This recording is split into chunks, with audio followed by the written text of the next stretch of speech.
कुछ तो मजबूरियां रही होंगी, यूं ही कोई बेवफा नहीं होता। लेकिन मैं आपको कहना चाहता हूं, अगर खिलाफ हैं होने दो, जान थोड़ी है, ये सब धुआं है, आसमान थोड़ी है, लगेगी आग तो आएंगे कई घर जद में, यहां सिर्फ हमारा मकान थोड़ी है। लेकिन जब आपके घर में आग लगेगी, आम आदमी पार्टी आपके साथ खड़ी होगी, मैं आपको विश्वास दिलाता हूं। माननीय गृह मंत्री जी ने कहा था कि आम आदमी पार्टी एक सुपारी सी जितनी पार्टी, एक सुपारी जितनी छोटी सी पार्टी, मैत्री की राह बताने को, सबको सुमार्ग पर लाने को, दुर्योधन को समझाने को, भीषण विध्वंस बचाने को, भगवान हस्तिनापुर आए, पांडव का संदेशा लाए।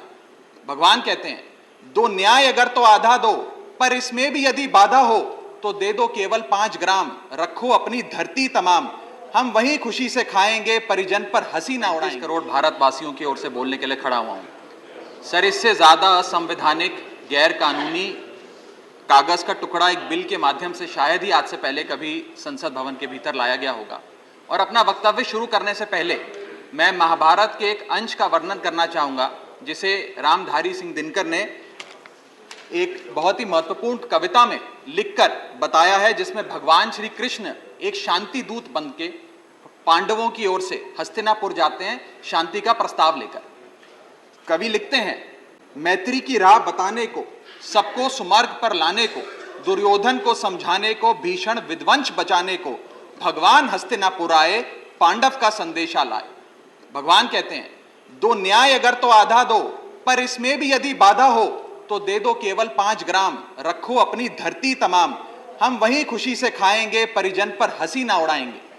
पर दुर्योधन वो भी दे ना सका, आशीष समाज की ले ना सका, उल्टा हरि को बांधने चला, जो असाध्य था उसे साधने चला, जब नाश मनुष्य पर छाता है, पहले विवेक मर जाता। सर, इसमें दिल्ली बिल का सार है। सर, हम न्याय की गुहार लगाने आपके सामने आए हैं, अपने हक मांगने आए हैं, अपने हक से ज्यादा मांगने नहीं आए। सर, मैं अपने वक्तव्य को 3 भाग में बांटता हूं। पहला, कि ये बिल कैसे एक राजनीतिक धोखा है, पॉलिटिकल फ्रॉड है। दूसरा, ये कैसे एक संवैधानिक पाप है, कॉन्स्टिट्यूशनल सिन है। और तीसरा, कि ये एडमिनिस्ट्रेटिव लॉकजैम यानी कि प्रशासनिक गतिरोध दिल्ली में कैसे पैदा कर देता है। सर, पहला, राजनीतिक धोखा। यह कहानी है सर 1977 से लेकर 2015 की। लगभग 40 साल का लंबा संघर्ष भारतीय जनता पार्टी ने दिल्ली में पूर्ण राज्य का दर्जा स्थापित करने के लिए किया। 1977 में जब 3rd मेट्रोपॉलिटन काउंसिल दिल्ली में था, उसमें जनता पार्टी की सरकार थी।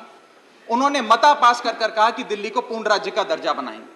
लगातार पूर्ण राज्य की दर्जे की मांग करते करते ये 1989 का लोकसभा का मैनिफेस्टो मैं बीजेपी का लाया हूं।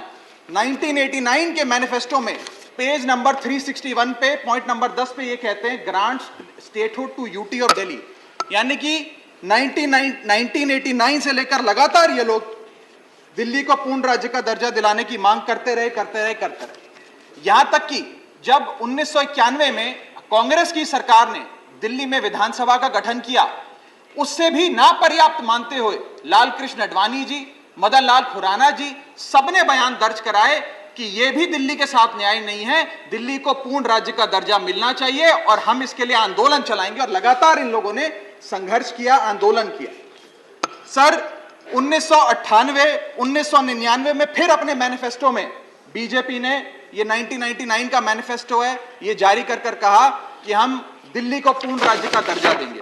Page number 132 point number 31, we will give full statehood to Delhi. Sir, इन लोगों ने बड़ा आंदोलन चलाया, संघर्ष किया, सड़कों पे लाठियां खाई, न जाने क्या क्या किया दिल्ली को पूर्ण राज्य का दर्जा दिलाने के लिए। और अंततः वो दिन आया जिस दिन वाजपेयी सरकार और वाजपेयी सरकार के उप प्रधानमंत्री आदरणीय लाल कृष्ण आडवाणी जी इस सदन के भीतर एक बिल लाए, द कॉन्स्टिट्यूशनल अमेंडमेंट बिल 2003, जो दिल्ली को पूर्ण राज्य का दर्जा देता है। यह बिल आडवाणी जी इस सदन के भीतर लाए और कहा कि दिल्ली को अधिकार देने की जरूरत है, दिल्ली को पूर्ण राज्य का दर्जा भाजपा दिलाएगी। यहां भी बात खत्म नहीं होती सर। इसके बाद 2013 के अपने मैनिफेस्टो में बीजेपी ने कहा हम पूर्ण राज्य का दर्जा देंगे।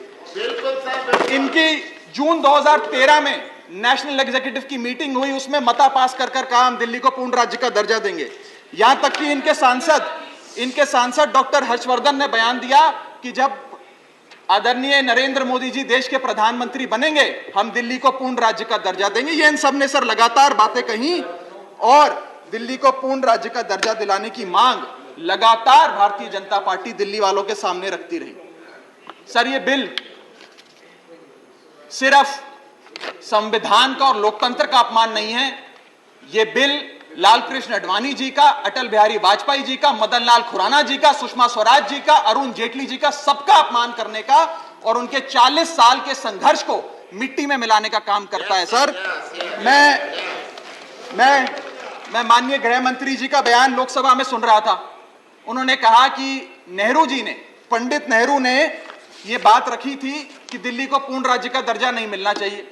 मैं माननीय गृह मंत्री जी से कहना चाहता हूं, नेहरूवादी मत बनिए, आडवाणीवादी बनिए, वाजपेयीवादी बनिए और दिल्ली को पूर्ण राज्य का दर्जा देने का आज आपके पास ऐतिहासिक मौका है।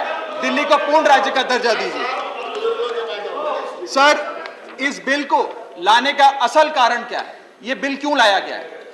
पिछले 25 साल में दिल्ली में 6 बार विधानसभा के चुनाव हुए। 6 के 6 चुनाव भारतीय जनता पार्टी बुरी तरीके से हारी। यहां तक कि 2015 और 20 में आजाद भारत के इतिहास की सबसे बड़े जनादेश की सरकार अरविंद केजरीवाल ने दिल्ली में बनाई। क्योंकि ये पिछले 25 साल चुनाव नहीं जीत पाए और अरविंद केजरीवाल और आम आदमी पार्टी के आने के बाद ये जानते हैं कि अगले 25 साल भी ये लोग चुनाव नहीं जीत पाएंगे, तो सरकार को नष्ट करने का काम कर रहे हैं। ना रहेगी सरकार और ना रहेगा चुनावों का महत्व, ना रहेगा बांस, ना बजेगी बांसुरी। लेकिन मैं आज इस मन से भाजपा से अनुरोध करूंगा कि कम से कम लाल कृष्ण आडवाणी जी को न्याय दीजिए, कम से कम उनकी इच्छा पूरी करिए, दिल्ली को पूर्ण राज्य का दर्जा दीजिए। सर मेरा दूसरा भाग कि कैसे यह बिल एक संवैधानिक पाप है। सर पहली चीज, ये abuse of ordinance making powers है, आर्टिकल 123 जो संविधान का देता है। संविधान ये कहता है, और वाईवी चंद्रचूड़ साहब का AK Roy versus union of India एक बड़ा महत्वपूर्ण लैंडमार्क जजमेंट है, जिसने कहा कि ऑर्डिनेंसेस सिर्फ आपातकालीन और विषम परिस्थितियों में लाए जाएंगे। ऐसी कौन सी आपातकालीन और विषम परिस्थितियां आ गई कि आपको सुप्रीम कोर्ट के फैसले को 8 दिन के भीतर बदलना पड़ गया? दूसरा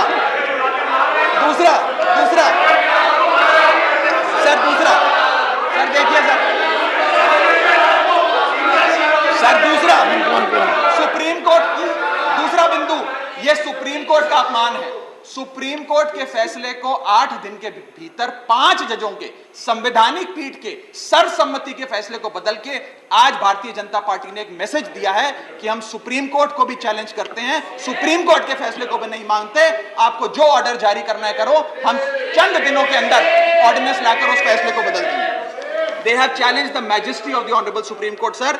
और मैं आपको ये कहना चाहता हूं कि आजकल जो ऑर्डिनेंस लाने की जो एक फेटिश इस सरकार ने देखी, चाहे वो लैंड एक्विजिशन बिल हो, चाहे वो फार्म बिल हो, चाहे ईडी के डायरेक्टर का एक्सटेंशन हो, जो ये सारी चीजें ऑर्डिनेंसेस के माध्यम से इन्होंने करी थी, इस बिल का हश्र भी वही होगा जो सारे पुराने बिलों का हुआ था।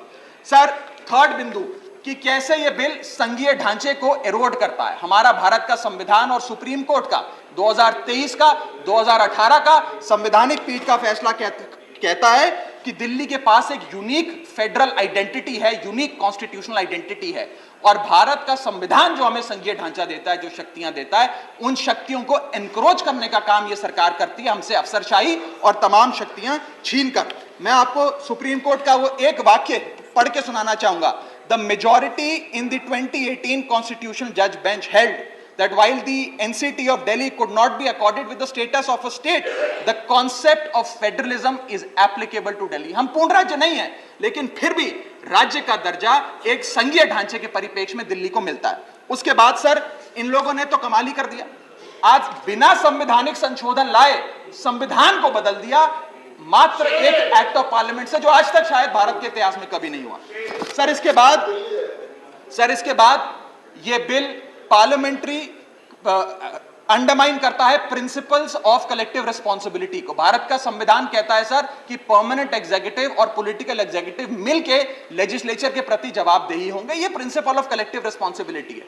इसमें से परमानेंट एग्जीक्यूटिव यानी कि अफसरशाही को छीनकर ये पूरी तरीके से कलेक्टिव रिस्पांसिबिलिटी का प्रिंसिपल जिस पे सरकारें चलती हैं इस देश में, उसे ध्वस्त करता है। और आखिरी बिंदु संवैधानिक अपराध का, ये ट्रिपल चेन ऑफ अथॉरिटी को तार तार करता है sir. Triple chain of accountability ये होती है कि अफसरशाही की जवाबदेही मंत्री को, मंत्री की जवाबदेही लेजिस्लेचर को, और लेजिस्लेचर की जवाबदेही जनता को। इसमें से अगर आप अफसरशाही हटा देते हो तो फिर जवाबदेही की जो ये ट्रिपल चेन ऑफ अकाउंटेबिलिटी ध्वस्त हो जाती है। तो ये काम करके संवैधानिक अपराध एक प्रकार से सरकार ने किया है। सर मेरा आखिरी भाग, ये कैसे एक एडमिनिस्ट्रेटिव हाराकिरी, एक एडमिनिस्ट्रेटिव गतिरोध पैदा करता है। ये कहता है सिर्फ उपराज्यपाल ही ट्रांसफर पोस्टिंग करेंगे एक समिति के माध्यम से, यानी कि अफसर अब मुख्यमंत्री की नहीं सुनेगा, मंत्रियों की नहीं सुनेगा। अगर अब दिल्ली में किसी के घर में बिजली नहीं आ रही, पानी नहीं आ रहा, किसी के बच्चे का स्कूल में दाखिला नहीं हो रहा, तो वो उपराज्यपाल के पास जाएगा, अपने मंत्री मुख्यमंत्री के पास नहीं जाएगा। क्या लोग जानते हैं उपराज्यपाल कहां रहता है? उपराज्यपाल कौन सी विधानसभा से चुनाव लड़ा, उपराज्यपाल ने कौन सा चुनाव जीता? लेकिन सारी शक्तियां एक चुनी हुई सरकार से निकालकर उपराज्यपाल को देता है। यह आगे कहता है सर ये बिल कि हम एलजी को सोल डिस्क्रिशन देते हैं, स्वयं के विवेक से फैसले लेने की तमाम शक्तियां। आज तक उपराज्यपाल और गवर्नर काउंसिल ऑफ मिनिस्टर्स की एड एंड एडवाइस से बाध्य थे, लेकिन यह बिल उपराज्यपाल को सुपरसीडिंग पावर देता है। आगे सर ये बिल जितने भी ब्यूरोक्रेट्स हैं उन्हें एक जुडिशियल अथॉरिटी बना देता है। यह कहता है अफसरशाही तय करेगी कि मंत्री का फैसला सही है कि मंत्री का फैसला गलत है, और अगर अफसर को मंत्री का कोई फैसला पसंद नहीं आया तो अफसर मंत्री का फैसला लागू करने से मना कर सकते हैं। और सर यह बिल अथॉरिटी, कमीशंस और कॉरपोरेशंस बनाने की, तमाम गठन करने की, नियुक्ति करने की शक्तियां सारी की सारी केंद्र सरकार को दे देता है, यानी कि सरकार की चाबी एक प्रकार से केंद्र सरकार को हाथ में पकड़ा देता है। सर माननीय गृह मंत्री जी ने कहा था कि आम आदमी पार्टी एक सुपारी सी जितनी पार्टी है, एक सुपारी जितनी छोटी सी पार्टी है। सर ये वो सुपारी जितनी पार्टी है जो आजाद भारत के इतिहास का फास्टेस्ट ग्रोइंग पॉलिटिकल स्टार्टअप कहलाती है। ये वो सुपारी जितनी पार्टी है जिसने 3 बार भाजपा को दिल्ली में हराया और 2 बार 2015 और 20 में आजाद भारत के इतिहास की सबसे बड़ी जनादेश की सरकार बनाई। ये वो सुपारी जितनी पार्टी है जिसने पंजाब में भाजपा को लगभग शून्य पर लाकर खड़ा कर दिया। ये वो सुपारी जितनी पार्टी है जो 10 साल में राष्ट्रीय पार्टी बनी। ये वो सुपारी जितनी पार्टी है जिसके 161 विधायक और 11 सांसद है। और ये वो सुपारी जितनी पार्टी है जिसका काम देखने के लिए first lady of United states of America और यूनाइटेड जनरल के पूर्व प्रमुख बान की मून आते हैं। सर मैं आज अपने साथी जो आंध्र प्रदेश और उड़ीसा की सरकार चलाते हैं उन्हें कहना चाहूंगा, आपकी जरूर कुछ मजबूरियां रही होंगी जिसके चलते आपने ये फैसला लिया इस सरकार के इस बिल का समर्थन करने में। कुछ तो मजबूरियां रही होंगी, यूं ही कोई बेवफा नहीं होता। लेकिन मैं आपको कहना चाहता हूं कि आग जब लगेगी तो बहुत दूर तक जाएगी। राहत इंदौरी साहब का एक बड़ा महत्वपूर्ण शेर है, अगर खिलाफ है होने दो, जान थोड़ी है, ये सब धुआं है, आसमान थोड़ी है, लगेगी आग तो आएंगे कई घर जद में, यहां सिर्फ हमारा मकान थोड़ी है। लेकिन जब आपके घर में आग लगेगी आम आदमी पार्टी आपके साथ खड़ी होगी, मैं आपको विश्वास दिलाता हूं। और सर मैंने अपनी बात शुरू करी थी महाभारत के एक अंश से, मैं समाप्त भी महाभारत के एक अंश से करूंगा। सर बीच कुरुक्षेत्र के मैदान में जब युद्ध प्रारंभ होने वाला था तो युधिष्ठिर ने शंखनाद करने से पहले एक घोषणा करी और कहा कि ये धर्म की लड़ाई है। मेरी सेना में खड़े मेरे पीछे जितने योद्धा हैं, अगर उन्हें लगता है कि धर्म मेरे साथ नहीं कौरवों के साथ है तो मेरी सेना छोड़कर सामने वाली मेरे दुश्मन की सेना में जाकर खड़े हो जाएं, उनकी ओर से युद्ध करें। और अगर कौरव सेना में कोई योद्धा है जिसे लगता है कि धर्म युधिष्ठिर के साथ है, पांडवों के साथ है, तो आप कौरवों की सेना छोड़कर मेरी सेना में आइए, मैं बाहें फैलाकर आपका स्वागत करूंगा। उस समय कौरवों का एक भाई युयुत्सु कौरव सेना छोड़कर पांडवों की ओर आया और पांडवों की ओर से युद्ध लड़ा। मैं उसी बात का जिक्र करते हुए आज इस सदन में बैठे तमाम सांसदों को कहना चाहता हूं, राज्यसभा काउंसिल ऑफ स्टेट्स है, हम लोग काउंसिल ऑफ स्टेट्स है, जहां ज्यादा जिम्मेदारी बनती है राज्यों के हकों की, अधिकारों की रक्षा करने की। मैं मांग करता हूं आज आप लोग पार्टी लाइन से ऊपर उठकर, विचारधारा से ऊपर उठकर संविधान को बचाने के लिए, लोकतंत्र को बचाने के लिए इस बिल को हराइए। आज ये इतना असंवैधानिक और गैर कानूनी बिल अगर ये सफल हो गया तो हो सकता है आज के बाद आने वाले समय में ये लोग देश में चुनाव ही ना कराएं, चुनावी प्रक्रिया को खत्म करने से। बहुत बहुत शुक्रिया।